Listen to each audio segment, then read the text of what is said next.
Jane Dougal, Sky News. More from Pakistan as we get it, of course. Well, Phil's here from Shortlist magazine, fairly shortly for the papers. Good morning. Morning. Welcome. But first, let's get an update on the rest of the news with Charlotte. Thank you, Mark. The mother of 3 children found dead in their home has been charged with their murders.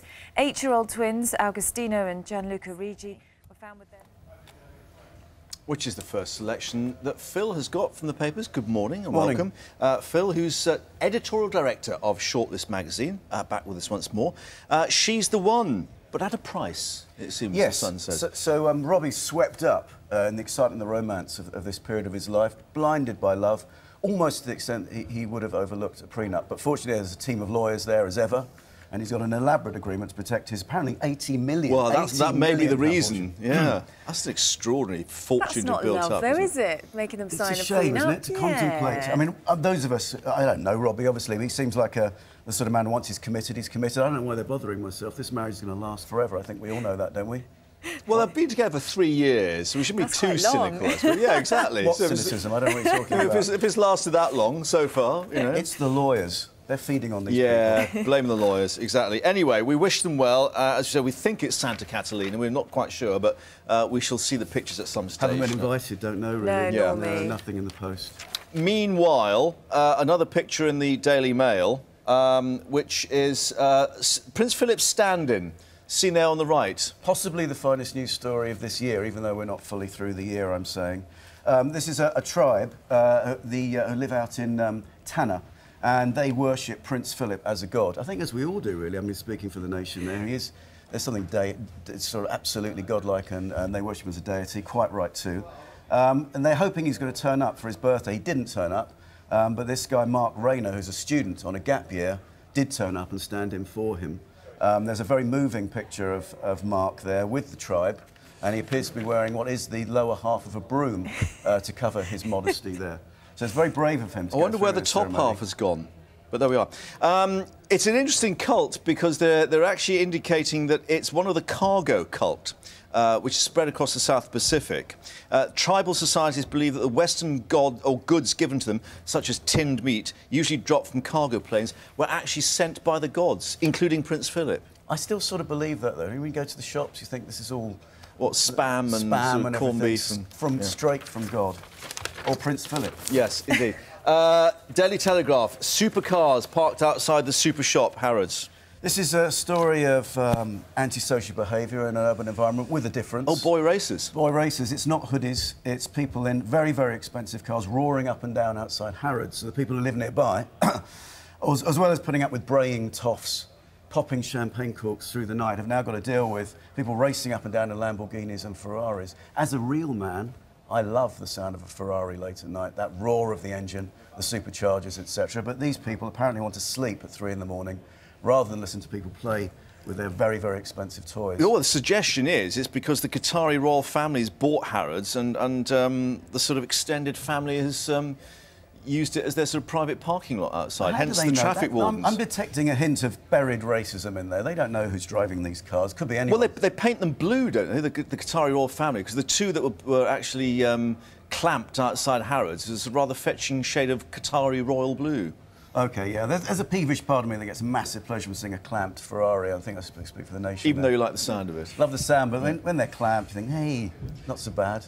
However, how anyone can race outside Harrods, having tried to get through the gasworks, that I just don't know. But, early in the morning, that's all right. That's why they leave it till 3 a.m. Yeah, exactly. Right. Guardian, the viral video of the fox drugged and beaten by masked men was a hoax. Yes, a brilliant Shaggy hoax. dog story, I love a good hoax. So everyone was up in arms because a fox had been apparently drugged and beaten to death. It turns out the fox was stuffed and partly played by their dog, Monty. Stuffed and then beaten to death? Yes. Well, they had a stunt double for the fox, is that what you're saying? Which is the dog, Monty. And they filmed the whole thing. Costume. And the slightly self-righteous animal rights guys went berserk over this. And it turns out the guys are having us all on. Bless them. And this has gone all over sort of YouTube and all the other sort all of over the world. internet. People in the Netherlands, apparently, it's absolutely even the Netherlands? steaming and furious about this fox. Oh, Monty the dog, as we now know he is. Yeah. So, I mean, he's obviously going to be having a whole new career now, as you say, as a fox stunt double. The moving story of Monty. Yeah. Well, I hope journey Monty to wasn't stardom. harmed in the filming of that spoof. I bet Monty had a great time. Right, and crumbs is a great British biscuit done for. Or is it just the way the cookie crumbles? An outrageous story. Foreign biscuits, exotic biscuits, are invading our nation, and the traditional jammy dodger, the custard cream, under threat, no longer as popular as they used to be. So is it the European Viennese whirl, or is it the American cookie? I think it's the American. It's another bit of American cultural imperialism, which I'd like to fight off. I don't want 7 types of nut and 5 types No, of they're the chocolate great chip in my ones, cookies. though. The more chocolate and bits you can cram in and then cover it with chocolate on the outside, even better. I think You're you've part of obviously this failed to disturbing notice that there is a selection in the green room before you come on here of chocolate-covered delicacies for your delight. So I'll be indulging in those the minute we've finished this yeah, item. not a custard cream to be seen. It's definitely Okay. a premier selection. Okay. So, I'll still be gorging yeah. myself. I Anyway, suppose. thank you very much My indeed for pleasure. coming in. We'll see you again soon.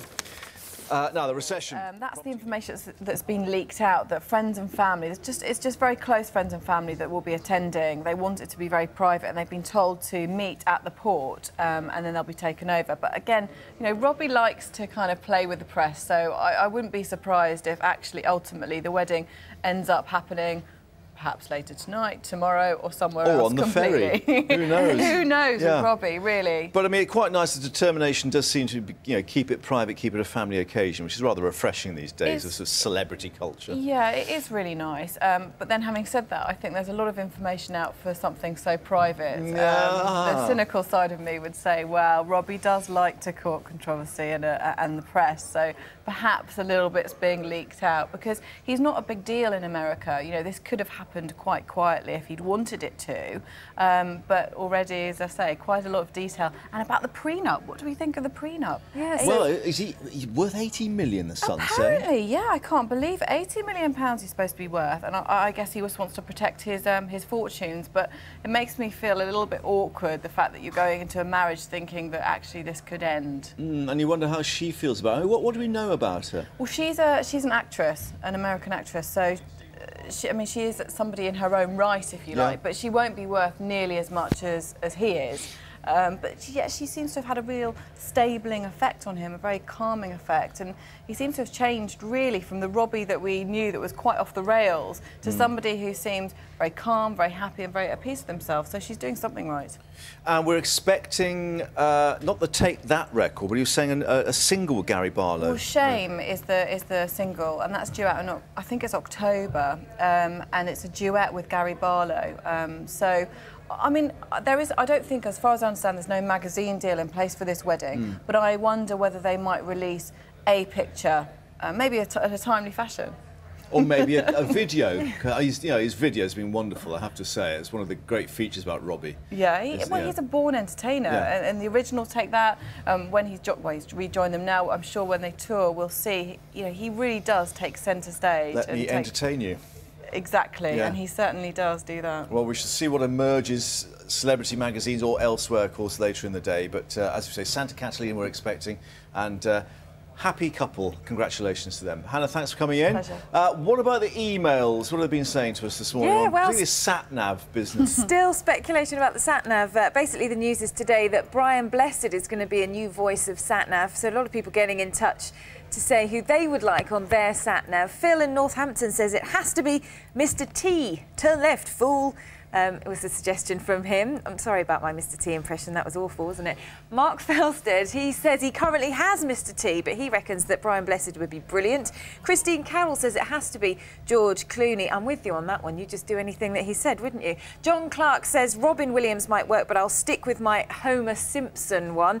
And Carol French says Chris Kamara. Now, I can't do this one at all. I don't know if you can do a Chris Kamara impression, Mark. Take a left, is that right, Jeff? Where's he gone? I missed that one, Jeff. Oh, it's all Something over. along those lines. Is that a rough Chris Kamara one? Indeed, yes. Anyway, keep them coming. News@sky.com, 84501, and drive safely, as they say. A bit wet out on the roads today, though. You have to watch your braking distance. Oh, yes, all of that. Well, actually, I was going to say about the sat-nav, I think all new drivers should actually have their parents on their sat-nav. Oh, no, that would be terrible, wouldn't The one it? that says, get out of his boots, drive back and that sort of thing. Hope you're not speeding. Yes, yes, yes. Yeah. Don't you dare have a drink whilst you're out. Yeah, all of that. Mum on the sat-nav. There's a thought. Right. Good advice from parents. Yes, well, anyway, as far as the weather...